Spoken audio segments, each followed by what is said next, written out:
ಮಹದಾಯಿ ವಿಚಾರವಾಗಿ ಕೇಂದ್ರ ಸಚಿವರನ್ನ ಭೇಟಿ ಆಗ್ತೀನಿ, ಪರಿಸರ ಖಾತೆ ಸಚಿವರನ್ನ ಭೇಟಿ ಆಗ್ತೀನಿ ಸರ್, ಏನಾದ್ರು ಟೈಮ್ ಸಿಗ್ತಾ ಸರ್? ಈಗ ಹೋಗ್ತಾ ಇದ್ದೀನಿ 2 ಗಂಟೆಗೆ ಯಾದವ್ ಅವ್ರನ್ನ, ಭೂಪೇಂದ್ರ ಯಾದವ್ ಅವ್ರನ್ನ ಭೇಟಿ ಮಾಡಲಿಕ್ಕೆ ಈಗ ಹೋಗ್ತಾ ಇದ್ದೀನಿ. ನಾನು ನಮ್ಮ RCS ಮತ್ತು ನಮ್ಮ MD 3 ಜನ ಕೂಡ ಹೋಗ್ತಾ ಇದ್ದೀನಿ. ನಾನು ಪ್ರಹ್ಲಾದ್ ಜೋಶಿನ ಕರ್ಕೊಂಡು ಹೋಗ್ಬೇಕು ಅಂತಿದ್ದೆ, ಅವರು ಟೈಮ್ 3 ಗಂಟೆ ಕೊಟ್ಬಿಟ್ಟಿದ್ದಾರೆ. ಸೊ ಅವ್ರನ್ನೂ ಹೋಗಿ ಭೇಟಿ ಮಾಡ್ತೀನಿ. ಪಾಸಿಟಿವ್ ಆಗಿ ಏನಾದ್ರು ಇದೆಯಾ ಸರ್? ನೋಡೋಣ, ಯಾಕಂದ್ರೆ ಅದೊಂದು ಅನುಮತಿ ಕೊಟ್ಟರೆ ಕ್ಲಿಯರ್ ಆಗುತ್ತೆ. ಅದಕ್ಕೋಸ್ಕರ ನನ್ನ ಪ್ರಯತ್ನ ಮಾಡಬೇಕು ಅಂತೇಳಿ ಎಂಟೈರ್ ನಮ್ಮ ಫಾರೆಸ್ಟ್ ಟೀಮು ಮತ್ತು ಇವರೆಲ್ಲ ಕೂಡ ನಾವು ಹೋಗ್ತಾ ಇದ್ದೀವಿ. ಹೋಗಿ ಮಾತಾಡ್ಕೊಂಡು ಬಂದ ಮೇಲೆ ಅವರ ಏನು ರಿಯಾಕ್ಷನ್ ಇತ್ತು ಅಂತ ತಮಗೆಲ್ಲ ನಾನು ಸರ್, ಸ್ವಾಮೀಜಿ ಅವರು ಕೊಟ್ಟಿರ್ತಕ್ಕಂಥ ಒಂದು ಹೇಳಿಕೆ ಬಹಳಷ್ಟು ಚರ್ಚೆ ನಡೀತಾ ಇದೆ.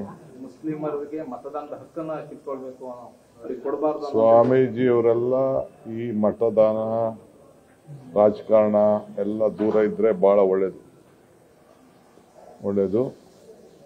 ಇದು ಹಕ್ಕು ಎಲ್ಲರಿಗೂ ಬಂದಿರೋಂಥ, ಒಬ್ಬ ಹುಟ್ಟಿದ ಮೇಲೆ ಎಲ್ಲರಿಗೂ ಕೂಡ ಸಂವಿಧಾನದಲ್ಲಿ ಏನು ಹಕ್ಕು ಕೊಟ್ಟಿದೆ ಎಲ್ಲ ಹಕ್ಕನ್ನು ಕೊಟ್ಟಿದೆ.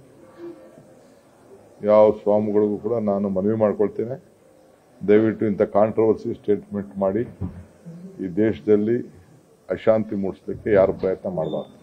ಸತೀಶ್ ಜಾರಕಿಹೊಳಿ ಈಗ ಚರ್ಚೆ ಆಗ್ತಾ ಇದೆ ಬದಲಾವಣೆ ಬಗ್ಗೆ. ಅಂದ್ರೆ ನಾನು ಕೂಡ ಆಕಾಂಕ್ಷೆ ಅನ್ನುವಂತ ಮಾತನ್ನ ಹೇಳಿದ್ದೆ. DCM ಅಥವಾ ನನಗೆ ಗೊತ್ತಿಲ್ಲ ಅಧ್ಯಕ್ಷ ಸ್ಥಾನ. ನ್ಯೂಸ್ ಫಸ್ಟ್ ನಿರ್ಭೀತಿಯಿಂದ ನಿಮ್ಮ ಪರವಾಗಿ.